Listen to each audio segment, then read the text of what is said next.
As I've glanced into the near future and see my life outside this building, and man, does it seem nice, I've also been thinking a lot about those Missourians who do not think of what goes on in this building.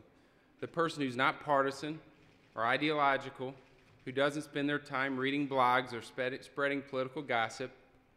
What does that person desire out of their government? And I think there's four things. First, they believe that government should stay out of their wallet and live within its means, just as they do in their own lives. Second, they believe state government should respect and protect Missouri values. Third, they believe that state government ought to work to create an environment where the economy can flourish.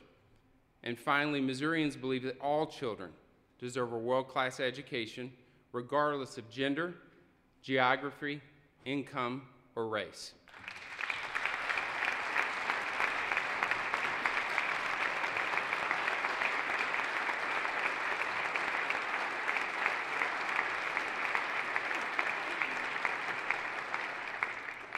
Today, I'm going to lay out a plan for this body called the Blueprint for Missouri that I believe will accomplish these goals. In this year's legislative session, we will stay out of the taxpayer's wallet and force state government to live within its means.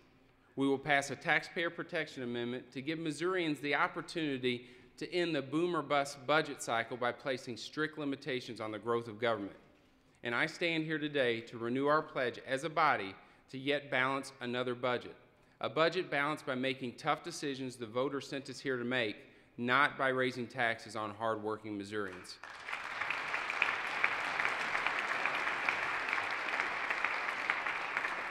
Unlike Washington, we won't balance our budget by borrowing from the taxpayers.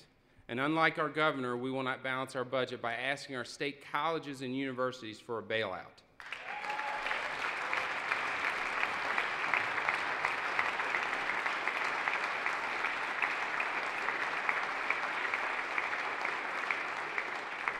We will respect and defend the values of Missouri voters by passing legislation to protect pharmacists' right of conscience not to prescribe abortion drugs, creating a stable funding source for Missouri veterans' homes, and ensuring Missouri law protects our children from the worst of the worst predators.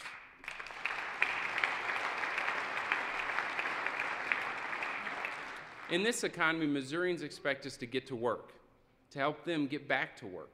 And to do that, we must work to create a climate where the businesses believe they can not only keep their doors open, but can grow and hire.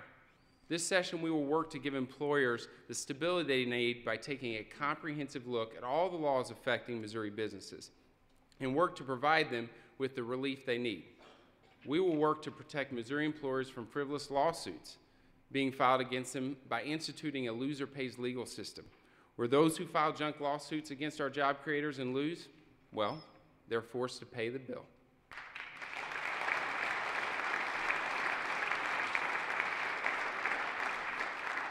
And we will focus on education and improve the prospects for long-term growth. For too many years, we've done nothing to help Missouri children in failing school districts. As your speaker, I make this pledge to thousands of Missouri children currently in failing schools. You are not forgotten, and we'll fight each and every day here in Missouri House to give you the quality education that every child deserves.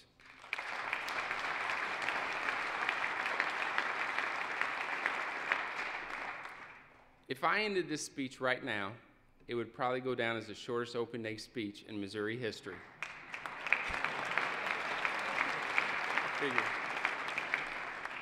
Not so quick. In 7, now 8 years of service in this body, I've never heard the fellow members say the speaker's opening day speech was too short. Every other speaker trudges up here and uses flowery language to recite a laundry list of legislative priorities. But having been freed from the shackles of future elected office, that's not the speech you're going to hear from me today. Instead, I want to talk about life and those special moments that make it so amazing. As I enter my last session in the General Assembly and personally go through a difficult time in my life, I've had time to reflect back on my achievements and the memorable moments. And the interesting thing, it's not the legislative or political victories that bring a smile to my face. It's the personal moments with past and present members that have touched my heart or taught me something that I will take with me long after I'm gone. And I want to share a few of those stories today.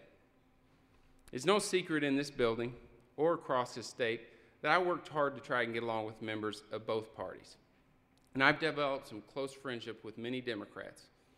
One of those friendships was with former State Senator Jeff Smith.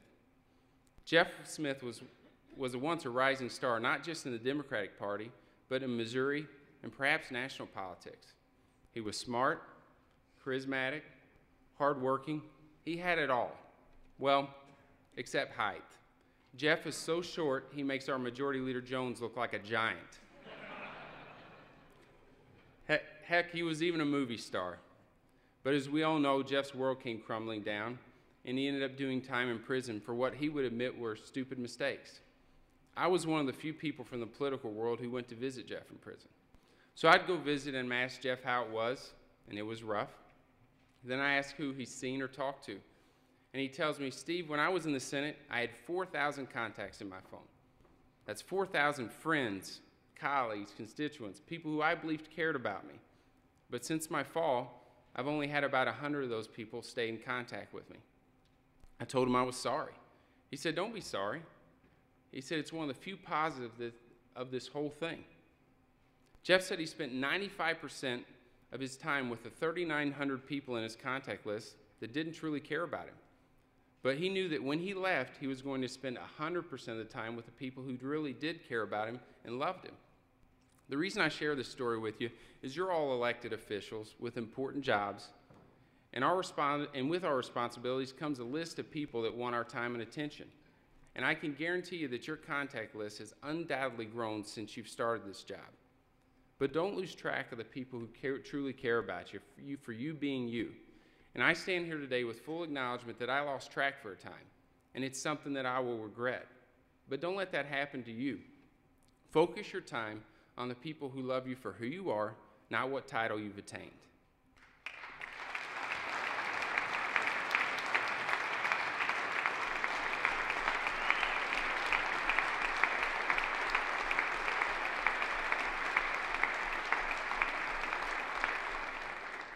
Along those same lines, it wasn't long ago that one of our colleagues, Representative Colonna, lost his mother to cancer. I remember getting the visitation schedule and thinking, boy, I was really busy and wasn't sure I had time to go. But Mike is someone that I admire and I respect. I'm honored to call my friend, so I made time.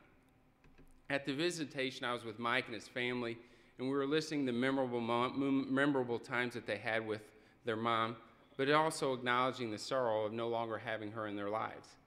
And as I left the visitation, I remember thanking God for still having my mother in my life.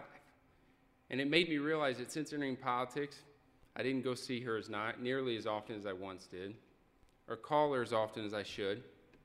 In Mike's moment of loss, he taught me something that I should have been smart enough to know on my own, and Mike, for that, I will always be grateful.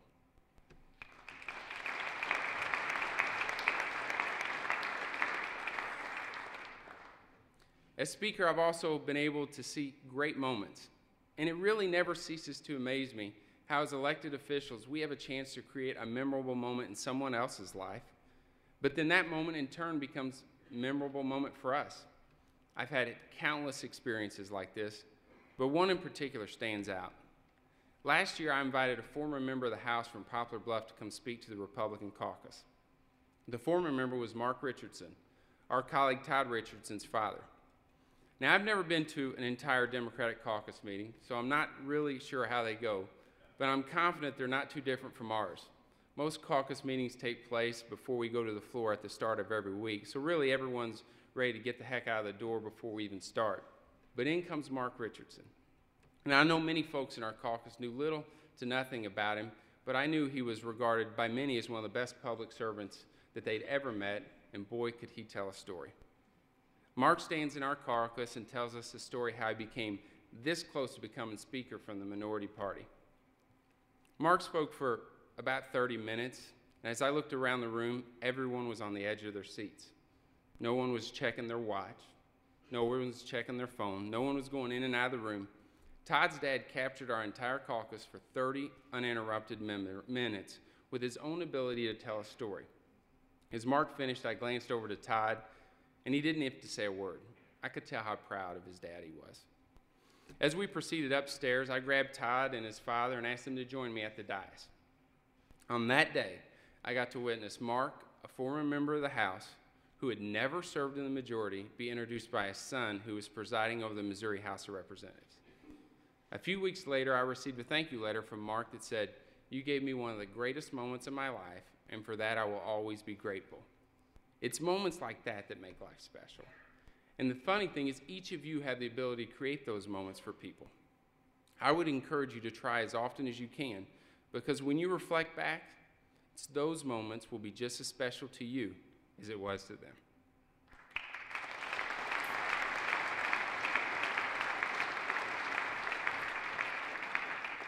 With that, I want to leave you with a word of advice from a dear friend of mine and a person who is, let's just say, controversial on our side of the building, Jason Crow. When I came here 7 years ago, Senator Crow gave me a piece of advice that I've carried with me ever since. He said, make sure you leave the building a better place than you found it. In 7 years, I've done my best to foster bipartisanship, calm the tone of debate, to make friendships across the aisle. And when I go back to private life, my fondest memories won't be the bills that I helped pass, or even the fights we won on the floor. Instead, it will be the moments of friendship I shared with both Republicans and Democrats, members of the House and of the Senate. You know, this building wears us down. We come here from January to May, leaving our families behind, and we often feel like we're fighting tooth and nail for everything against everyone. We have a tendency to get too caught up in the fights and forget just how awesome it is to have the opportunity to be here serving the people, and how, despite our differences in opinion, we all share a commitment to public service that brings us together. Now, I'm not suggesting we spend the next 4 months holding hands. To do so would be to abandon our mission to represent our constituents. But let's always remember that our common commitment to service and doing what's best for our constituents outweighs even our genuine disagreement on policy. As we go through this session, I ask you to remember the words of Jason Crow. Leave this building better than we found it. Thanks for your shared service.